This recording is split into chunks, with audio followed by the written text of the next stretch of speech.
Tech Tip Tuesday. We got Ash from 34Blast talking about backing up your important stuff. Oh my gosh. The one time you learn is when it either costs you a lot or you lose everything for good.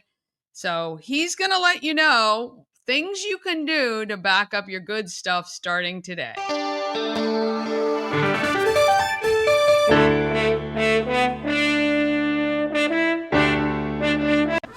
Hi, welcome to another Tech Tips with Ashley from 34Blast. This week we're going to talk about how to safely back up your data and also what methods do I use to back up my data and keep them secure. So everybody has information that they want to keep forever, whether it be photos of kids' birthday parties when they were tiny, or a friend's wedding, or important documents that they have for tax returns, or just general fun stuff that you've accumulated over this time. So, and you don't want to lose it due to many different factors. So what do we do with it? We got to back it up. We got to keep it safe. We want to have it forever and look back those memories or that information, because at some point it will become important back to you for use in the future. So there's 4 different types of ways that you could potentially lose data. Number 1 is hardware failure. Okay, hard drive dies, the computer dies. It just basically hardware failure and it's gone. Second is accidental deletion. It happens. You can accidentally delete it without even thinking that you've done it, and it could be gone forever. And it could be important things that you really want to keep. The next is malware or ransomware attack. Now, if someone does hit you with a ransomware, like a crypto locker, I'm sure everyone's heard of that before, where an attacker gets to your computer and basically encrypts every file on your hard drive. So photos, documents, videos, everything like that. And they require you to pay them in Bitcoin to get a decryption key to unlock your information. The last part is obviously theft or loss. So if someone breaks into your house or into your car and your laptop's in the car and they steal your computer, then basically it's gone. You'll probably never see it again. So that's the bad side of it, but there is a way around it. So let's get to the point of what are the different types of backups that we can use. First of all, external hard drives. Okay, you can get external hard drives, 4 terabytes. Just plug in USB into your computer and you can basically back up years and years worth of photos, videos, and it's perfectly fine. Just copy and paste. Next is obviously using a cloud storage service such as Google Drive, Dropbox, iCloud, OneDrive to store all your data up there. Obviously iCloud and Google Drive are very common with phones, and I do recommend that you have your phones linked with those services because it just does it automatically. Lastly is obviously, and this is low level, it's basically a USB flash drive. Now USB flash drives are smaller than external hard drives and limited on space, but it's good for important documents such as copies of birth certificates, social security cards, scans of driver's licenses, or tax information. They're always good to have that on there just in case you need it to go to your accountant or the police or whatever the case may be. You've got the thumb drive ready to go. So that's all well and good. That's how we back it up. That's where we back it up to.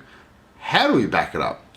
So obviously you should really have some sort of backup software. Now on phones, it syncs up to whatever cloud storage it's using, but on computers, how do we know where and what to back up. Now, backup software, which is relatively inexpensive, will be able to identify where all your photos, videos, and other important documents are and back them up to an external hard drive for you.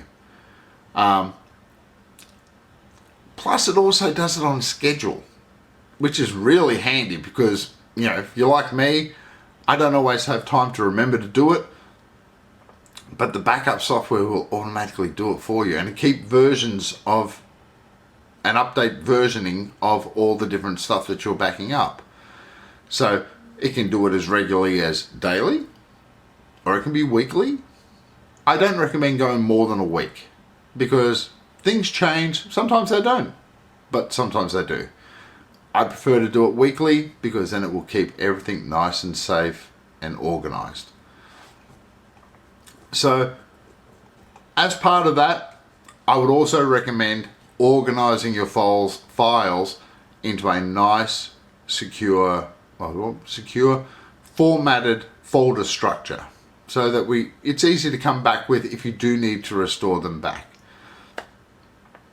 The first time you go run a backup, run it yourself. Don't let the computer work it out for yourself. Run it for yourself and see what it actually backs up. Make sure it gets everything that you need. And as I said earlier, set this after you've done that first backup, set the schedule. As I said, daily or weekly. Or a combination of both. You can do dailies and then a full-on weekly or whatever the combination you feel like. And if you really feel up to it, test your backups. This is the one part that most people don't do, is they don't test their backups, because how do you know how good your backups are unless you test your backups? And that can be as easy as just restoring some files back from wherever they're stored, whether it's the external hard drive or the flash drive or whatever the case may be, to a different area on your computer. And that can be a little bit scary, you think about it. Just don't restore them back to the original place they went to. Have a separate folder just for test restores. And it's very simple. It'll make you feel better, and it will have give you a better sense of peace of mind that everything's working the way it's supposed to. As I said earlier, when there's still multiple backups, it keeps versioning the backups. So it keeps basically multiple copies of them just in case one doesn't work or something like that.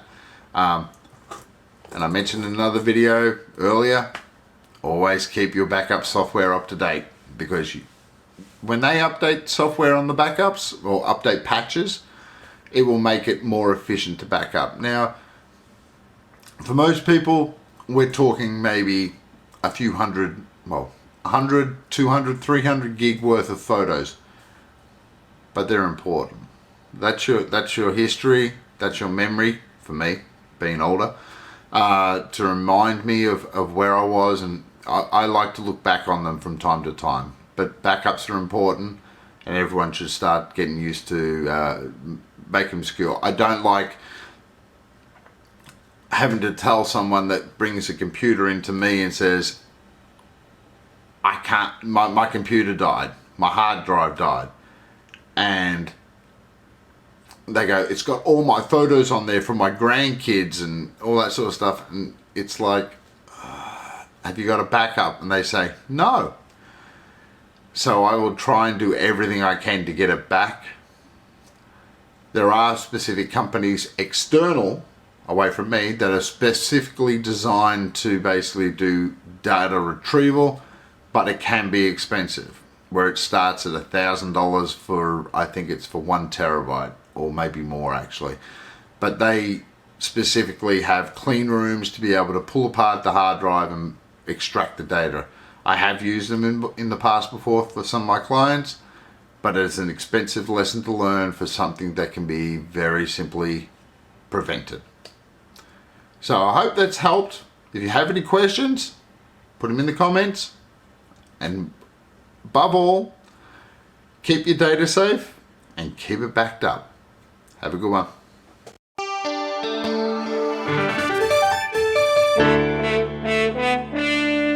All right. Want to thank Ash for that. Good advice because nothing is worse than losing your stuff. Oh, God, that's terrible. All right. We're going to take one more quick break. Then we're back with Tyler Mead from Ken's Automotive and Transmissions, Total Car Care. We're going to talk about the salt that gets on your car during the winter. That can really mess things up. All of that comes up right after this.